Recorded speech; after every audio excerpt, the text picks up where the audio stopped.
میں امداد سن رہے ہو۔ عمران خان صاحب آج کل روزانہ معافی مانگ رہے ہیں، پیشکش کر رہے ہیں معافی مانگنے کی، لیکن ایک چھوٹی سی شرط بھی ساتھ عائد کر دیتے ہیں۔ شرط تو وہ فیس سیونگ کے لیے، اپنے لوگوں کو بتانے کے لیے کہ میں ایویں معافی نہیں مانگ رہا، کچھ ہوا ہے تو معافی مانگ رہا ہوں یا معافی مانگنے کو تیار ہوا ہوں۔ تو یہ کیوں عمران خان صاحب آج کل یہ باتیں کر رہے ہیں؟ پہلے جس کو فالس فلیگ آپریشن کہتے تھے، اب اس کے لیے وہ کہتے ہیں کہ اگر ثابت کر دیں کہ میرے لوگوں نے کور کمانڈر ہاؤس جلایا تھا، میرے لوگوں نے میاں والی میں حملہ کیا تھا ایئر فورس کی بیس پر، میرے لوگ جی ایچ کیو میں گھسے تھے، وہ پی ٹی آئی کے لوگ تھے، آپ مجھے ثابت کر دیں، مجھے ویڈیوز دکھا دیں، تصویریں دکھا دیں، میں معافی مانگنے کو تیار ہوں۔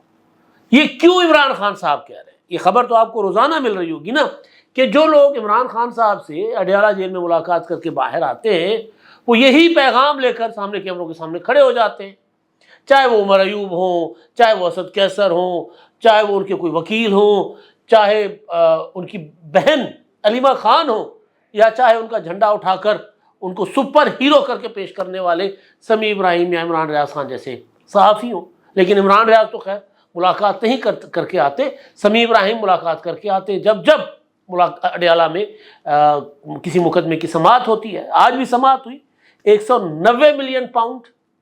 اب 190 ملین پاؤنڈ کا مقدمہ آخری مرحلے میں جا چکا ہوا ہے۔ اب اگلے کچھ چند دنوں میں سماعت ہو جائے گی مکمل، اور ممکن ہے اسی ہفتے میں سماعت مکمل ہو جائے اور پھر فیصلہ سنا دیا جائے۔ تو فیصلہ کیا ہو سکتا ہے ہم نہیں کہہ سکتے، لیکن خان صاحب کو کیا لگ رہا ہے، اور وہ جو آپ کے سامنے روزانہ ایک پیغام آ جاتا ہے کہ جی وہ عمران خان صاحب کہہ رہے ہیں کہ جی میں تو معافی مانگنے کو تیار ہوں مگر میری شرط یہ ہے۔ پھر ساتھ ساتھ مذاکرات کے لیے بھی بات کرتے ہیں کہ جی میرے ساتھ مذاکرات کرو۔ بھائی جو کمزور ہوتا ہے نا وہی مذاکرات کے لیے ترلے منتیں کرتا ہے، گڑ گڑاتا ہے۔ جو طاقتور ہوتا ہے وہ کبھی بھی نہیں گڑ گڑاتا مذاکرات کے لیے۔ اگر عمران خان اتنے طاقتور ہیں جو کہ سپر ہیرو کے طور پر پیش کر دیے جاتے ہیں قوم کے سامنے، یا بڑے بڑے صحافی باہر آ کر یہ بات کرتے ہیں، باہر نہ بھی عمران خان سے ملاقات نہ بھی کریں، لیکن وہ یہ دعویٰ کرتے ہیں کہ جی عمران خان کے پاس تو جرنیل جاتے ہیں، روزانہ کوئی نمائندہ جاتا ہے فوجیوں کا، جی ایچ کیو کا، وہ جا کر عمران خان کے ترلے منتیں کر رہا ہوتا ہے کہ جی مذاکرات کرو۔ وہ تو کہتے ہیں بار بار کہ مذاکرات نہیں کریں گے۔ انہوں نے تو ابھی بھی 5 اگست کو بھی کہہ دیا کہ جی کسی قسم کے مذاکرات نہ کل کیے، نہ آج کریں گے، نہ آئندہ کریں گے۔ 9 مئی کے معاملے پر کسی قسم کی کوئی معافی نہیں ہے، موقف پرانا وہی۔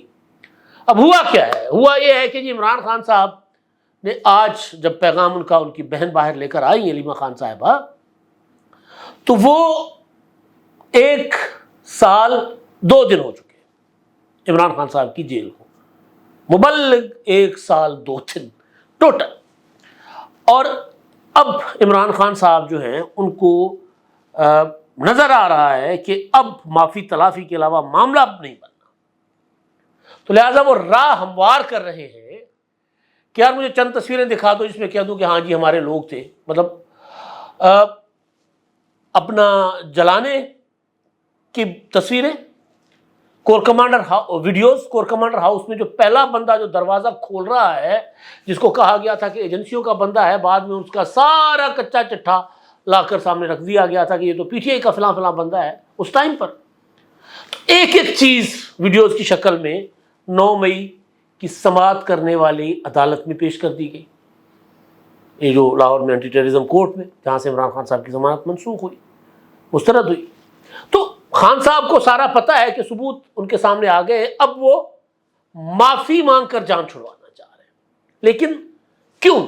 وہ جس طرح پہلے تگڑے ہو کر سامنے آنے کی کوشش کرتے تھے، اب وہ اتنے تگڑے کیوں نہیں ہیں؟ یہ سوال ہے۔ تو خبر تو آپ کے پاس آ رہی ہے کہ جی وہ پیغام بھیج رہے ہیں معافی کا، لیکن کیوں؟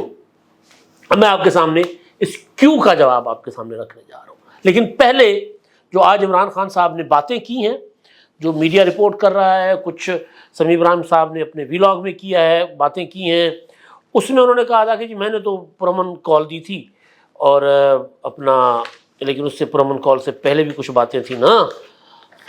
ہاں بنگلہ دیش، انہوں نے کہا کہ دیکھیں جی بنگلہ دیش میں جو کچھ ہو رہا ہے، وہاں کی لوگوں نے، فوج نے اپنے لوگوں پر گولی چلانے سے انکار کر دیا، ہماری فوج کرپٹ ٹولے کے ساتھ کھڑی ہو گئی ہے، ہماری فوج نے 9 مئی کے بعد ہمارے ساتھ جو کچھ کیا وہ اس کا گلہ کر رہے ہیں، اور دوسرا وہ کہتے ہیں کہ پی ٹی آئی کے ساتھ پوری قوم کھڑی ہوئی ہے۔ ہمیں فوج نے بتایا تھا، جنرل پرویز مشرف نے کہا تھا کہ یہ لوگ کرپٹ ہیں۔ اب پرویز مشرف کے کہنے پر انہوں نے کہا تھا میں نے تحریک بھی چلائی، ان کی کرپشن کی، نواز شریف اور زرداری اور ان کی. اور پھر کہتے ہیں میں نے تو پرامن کال دی تھی، اور مجھے پھر رینجرز، میں نے یہ ضرور ہم نے فیصلہ کیا تھا کہ مجھے رینجرز اگر اٹھائیں گے یعنی فوج والے اٹھائیں گے تو احتجاج ان کے ہاں جا کے کرنا ہے، وہاں جا کر کریں گے. اور میں نے کہتے کال 9 مئی کو نہیں دی تھی کیونکہ اس وقت تو میں گرفتار ہو چکا ہوا تھا.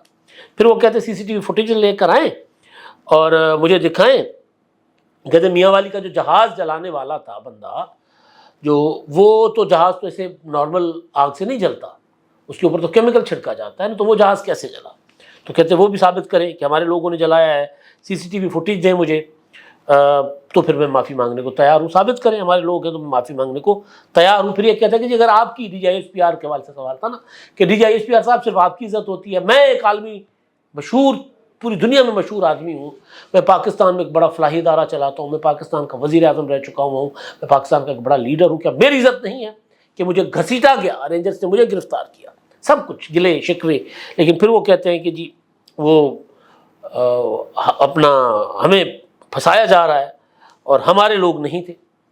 اگر ہمارے لوگ تھے تو ثابت کرے اور میں معافی مانگنے کو تیار ہوں. اب وہ فالس فلیگ آپریشن کی بات نہیں کر رہے. اب وہی جو پنجابی کی کہاوت ہے کہ اگر باندری کے، یا اردو کی بھی ہے، باندری کے پاؤں جلتے ہیں تو اپنے بچے نیچے دیتی ہے. تو وہی خان صاحب کر رہے ہیں. میں کوشش یہ کروں گا کہ میں یہ جو میری باتیں چل رہی ہیں نا، اس میں ساتھ ساتھ آپ کو وہ تصویریں جو 9 مئی کے حوالے سے ہیں وہ بھی آپ کو میں دکھاؤں گا کہ پی ٹی آئی کے لوگ کون کون مور لے اڑا تھا اور کون وہاں سے کتنا فائل لے کے اڑا تھا، اور کس طرح وہ عمران خان کے بھانجے کور کمانڈر کی جو ہے وہ وردی لہرا رہے تھے. سارا کچھ تھا یار. کس طرح صنم جاوید کہتی تھی تم لوگوں کو منع کیا تھا نا کہ اندر مت آؤ، ادھر مت آنا، عمران خان ہماری ریڈ لائن ہے، اس کو ہاتھ نہیں لگانا. اچھا اب یہ تو عمران خان صاحب کی گفتگو ہوگی نا. اور وہ ایک اور چیز انہوں نے کی ہے، انہوں نے کہا کہ جی جو کچھ بنگلہ دیش میں ہوا ہے نا، وہ کہتے ہیں میں نے شیخ مجیب کو کبھی ہیرو کے طور پہ پیش نہیں کیا، میں نے صرف یہ کہا کہ جس کا مینڈیٹ وغیرہ کی میں نے بات کی. لیکن وہ یہ کہتے ہیں کہ جو کچھ بنگلہ دیش میں ہوا ہے، جس طرح حسینہ واجد وہاں سے فرار ہو گئی ہیں، کہتے ہیں مجھے لگتا ہے کہ پاکستان میں بھی بڑا کچھ ہونے جا رہا ہے. خدشہ ہے نواز شریف، زرداری، شہباز شریف بھی ملک سے فرار ہوں گے، لہٰذا مجھ سمیت نواز شریف، شہباز شریف، زرداری اور محسن نقوی کے نام ای سی ایل میں ڈالے جائیں. میں جیل سے باہر بھی آ جاؤں تب بھی ملک سے باہر نہ جا سکوں. تو وہ یہ کہہ رہے ہیں کہ جی لوگ، انقلاب آنے لگا ہے اور لوگ باہر نکلنے لگے ہیں، تو لہٰذا ان کو باہر جانے سے روکنے کے لیے ان کے نام ای سی ایل پر ڈالتے ہیں. اب ہوا کیا ہے؟ ایک تو 5 اگست کی press conference D G I S P R کی، جس میں انہوں نے کہا کہ عمران خان سے کسی قسم کے کوئی مذاکرات نہیں ہو رہے. حامد میر وغیرہ کی خبریں تھیں، ایک تو اس کا ڈینائل آ گیا. اور پھر عمران خان نے آج جو گفتگو کی ہے جو کل پرسوں کی تھی، اس میں انہوں نے مذاکرات نہ ہونے والی بات کہ فوج کسی قسم کی عمران خان کے ساتھ رعایت کرنے کو تیار نہیں ہے، اس کی تصدیق ہوتی ہے عمران خان کی اپنی گفتگو سے. دوسرا جو بڑا جھٹکا عمران خان صاحب کو لگا ہے، وہ لگا ہے لوگ نہیں نکلے. 5 اگست کو عمران خان صاحب نے لوگوں کو نکالنے کی کال دی تھی. آج پھر انہوں نے کہا ہے کہ جی 13 اگست کو جھنڈے پی ٹی آئی کے اور قومی پرچم نکال کر لوگ جو رات کو نکلے اور اس حکومت کے خلاف بھی نکلے اور اپنے آزادی کا جشن بھی منائے. اب یہ تو ہے نا کچھ پولیٹیکل چیزیں تھیں نا. فوج معاف کرنے کو تیار نہیں ہے، لوگ نکلنے کو تیار نہیں ہیں، عمران خان صاحب اندر پڑے ہوئے. لیکن جو 2 اور چیزیں ہو رہی ہیں، 2 چیزیں جن کی وجہ سے عمران خان صاحب بار بار معافی کا پیغام. مطلب آپ سوچیں نا کہ ایک لیڈر کی بہن اندر سے آ کر جیل میں ملاقات کے بعد 190 ملین پاؤنڈ کے مقدمے کی سماعت میں ملاقات کر کے باہر آنے کے بعد کھڑی ہو کر کہے اپنی دوسری بہنوں کے ہمراہ علیمہ خانم صاحبہ کہ عمران خان کے 2 پیغام لائی ہوں. ایک یہ کہ ہمارا مینڈیٹ واپس کریں، دوسرا یہ کہ ہمارے اوپر ہمیں ثابت کریں کہ 9 مئی ہم نے کیا، ہمارے لوگوں نے کیا، میں معافی مانگنے کو تیار ہوں. پیغام ہے وہ کہتے ہیں. تو جب یہ پیغام ہے تو اس کا مطلب ہے کہ عمران خان صاحب کے ساتھ فوج کا براہ راست یا انڈائریکٹ کسی قسم کا کوئی رابطہ نہیں ہے. لہٰذا وہ اس طرح اپنے لوگوں کے ذریعے، سمیع ابراہیم کے ذریعے، صحافیوں کے ذریعے، اپنی بہن کے ذریعے پیغامات بھیج رہے ہیں فوج کو کہ جی معافی دے دو بھائی. تو صرف قوم کو، میرے کارکنوں کو اس بات پہ آمادہ کرنے کے لیے مجھے صرف ویڈیو CCTV فوٹیجز دکھا دو، میں ان کو کہوں کہ آپ لوگوں نے ہی یہ کانڈ کیا ہے تو مجھے معافی مانگنی پڑ رہی ہے، تاکہ میں کمزور نہ پڑوں، میں سارا کا سارا ملبہ اپنے لوگوں پر ڈال دوں. اور دوسری بات یہ کہہ رہے ہیں کہ جی جنہوں نے کیا ان کو سزائیں بھی دیں، یعنی اپنے بھانجے سمیت سب کو عمران خان صاحب جو ہے نا وہ بس کے نیچے دے رہے ہیں اپنی کال بچانے کے لیے. اپنی جان بچانے کے لیے. کیوں؟ اب میں دو چیزیں آپ کے سامنے رکھ رہا ہوں جو اس سے ہٹ کے. 190 ملین پاؤنڈ کا مقدمہ آخری مرحلے میں داخل ہو چکا ہوا ہے، حتمی مرحلے میں. آج وہاں پر تفتیشی افسر نیب کے میاں عمر ردیم صاحب، ان کے اوپر جزوی طور پر جرح ہوئی ہے، اور کل بھی ہوگی، اور کل جو ہے وہ جرح مکمل کی جائے گی آخری گواہ کے اوپر، اور پھر اس کے بعد جج صاحب جو ہے فیصلہ کر لیں گے. محفوظ کل کرتے ہیں، پرسوں کرتے ہیں. اور پھر جو میرے پاس معلومات ہے اس مقدمے سے متعلق، کیونکہ ابھی جو جج رانا آصف جاوید صاحب جو ہیں وہ پہلے بھی سن چکے ہیں، لیکن اس سے پہلے محمد علی وڑائچ صاحب تھے، تو یہ جج چینج ہوتے رہے. اس سے پہلے وہ تھے، ریٹائر ہو گئے، جج بشیر صاحب. تو جو میں نے اس مقدمے کو قریب سے دیکھنے والے لوگوں سے بات چیت کی ہے، قریب سے، جو ایک ایک ثبوت کا جنہوں نے بخوبی جائزہ لیا ہے، 190 ملین پاؤنڈ ملک ریاض کے ساتھ جو ڈیل کی گئی، اس سے جو زمینیں لی گئی، اس کا ریکارڈ. 190 ملین پاؤنڈ ملک ریاض کے تھے، جہاں پاکستان کے تھے، ملک ریاض چوری کر کے لے گئے. شہزاد اکبر نے کس طرح ملک ریاض کے ساتھ یہ سارے معاملات کیے، کس طرح پیسے لیے، کس طرح رشوت لی. فرا گوگی کا اس میں کردار کیا تھا، بشرا بی بی کا اس میں کردار کیا تھا، اور عمران خان کا اس میں کردار کیا تھا، کیونکہ اتھارٹی تو عمران خان صاحب تھے. تو جن لوگوں نے سارا کچھ دیکھ رکھا ہوا ہے اور عدالتی کارروائی دیکھ رکھی ہوئی ہے، وہ یہ کہہ رہے ہیں کہ جی کوئی بھی دنیا کا جج، چاہے وہ عمران خان کی محبت میں مبتلا بھی کیوں نہ ہو، وہ عمران خان کو سزا سے نہیں بچا سکتا.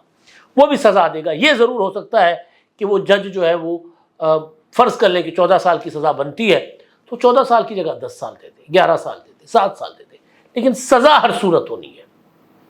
تو ظاہر ہے پروسیکیوشن جو ہے وہ تو کوشش کرے گی کہ 14 سال کی سزا ہو. ایک تو خان صاحب کو پتہ چل گیا ہوا ہے کہ بھائی برے پھنس گئے. دوسری بات کہ وہ جو عدالت کو عمران خان صاحب استعمال کر رہے تھے، پارلیمنٹ نے اسرٹ کیا ہے. صحیح یا غلط؟ پارلیمنٹ کھڑی ہو گئی سپریم کورٹ کے سامنے. سپریم کورٹ سے عمران خان صاحب کو ساری توقعات تھیں. سپریم کورٹ نظر آ رہا ہے کہ پارلیمنٹ کے سامنے شاید تصادم کے لیے اس طرح نہ کھڑی ہو.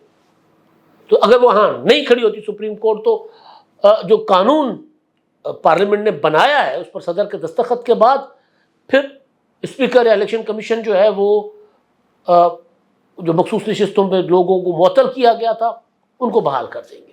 حکومت کے پاس 2/3 میجورٹی آ جائے گی. 2/3 میجورٹی آ جائے گی. حکومت کا منصوبہ ہے آئینی اصلاحات کا، آئینی ترامیم کا.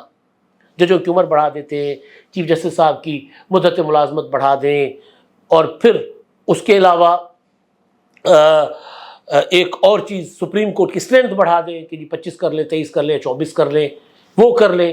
اس میں آئینی ترمیم کی ضرورت نہیں، اس میں ایکٹ آف پارلیمنٹ کی ضرورت ہے. لیکن جہاں جہاں آئینی ترمیم کی ضرورت ہوگی اس کے لیے حکومت اپنی جو 2/3 میجورٹی ہے وہ برقرار رکھنے کی کوشش کرے گی. سپریم کورٹ یا عدالتیں عمران خان صاحب کو تمام تر ان کے حق میں فیصلے کرنے کے باوجود وہ عمران خان کے کام نہیں آ رہے فیصلے. میں یہ نہیں کہہ رہا کہ عدالتوں سے کوئی عمران خان صاحب کو ناجائز ریلیف مل رہا ہوگا، جائز ریلیف مل رہا ہوگا. تو وہاں سے بھی عمران خان صاحب کسی قسم کا ان فیصلوں کا فائدہ نہیں اٹھا پا رہے. تو 1 سال 2 دنوں میں یا 1 سال سے پہلے عمران خان صاحب کو اندازہ ہو گیا تھا کہ ایسے کئی سال جیل میں گزارنے پڑ سکتے ہیں، تو لہذا معافی مانگو. لوگ نکلنے کو تیار نہیں ہے. پارٹی میں کوئی ایسا بندہ نہیں ہے جو لوگوں کو نکالے. تو یہ وجہ ہے 190 ملین پاؤنڈ کی سزا 14 سال، اپنا وہ جو ہے 9 مئی اس کی سزا، وہ بھی اب وہ زیادہ لمبا عرصہ وہ مقدمات نہیں چل رہے. آئندہ 1 مہینے میں وہ معاملات بھی لگ رہا ہے کہ نپٹائے جائیں گے. تو پھر عمران خان صاحب ساری زندگی جیل نہیں کاٹ سکتے یا مزید 2-3 سال جیل میں نہیں رہ سکتے. اب ان کی ہمت جواب دے گئی ہے. کہہ رہے تھے سمیع ابراہیم صاحب کہ آج وہ ذرا پچھلی سماعت سے زیادہ حشاش پشاش تھے، ذرا ہینڈسم نظر آ رہے تھے. فوڈ پوائزننگ کے ان کے جو معاملات تھے ان کے اثرات کچھ کم ہوئے ہیں، اس لیے وہ ذرا تھوڑے سے ہیلدی نظر آ رہے تھے. لیکن عمران خان صاحب کو اب جیل میں جب مسائل شروع ہو گئے ہیں تو وہ کوئی وہاں کھانے کی وجہ سے نہیں ہوئے. اب ان کو نظر آ رہا ہے کہ ان کی رہائی دور دور تک اس کا امکان نہیں ہے. بنگلہ دیش کوئی اور شے ہے، پاکستان کوئی اور ملک ہے. جو بنگلہ دیش کا اثر پاکستان پر نہیں ہونا. عمران خان صاحب بس کوششیں کر رہے ہیں کہ بنگلہ دیش کا اثر ہو اور لوگ ان کے لیے نہیں نکلیں گے. Mother of the all crimes Imran Khan صاحب نے اس کا اعتراف بھی کر لیا ہے۔ کل صبح کے ولاگ میں بتاؤں گا کہ تمام جرائم کی ماں جو ہے اس کا اعتراف عمران خان نے کر لیا ہے کہ ہاں یہ جرائم میں نے کیے ہیں۔ اب تک کے لیے اتنا ہی۔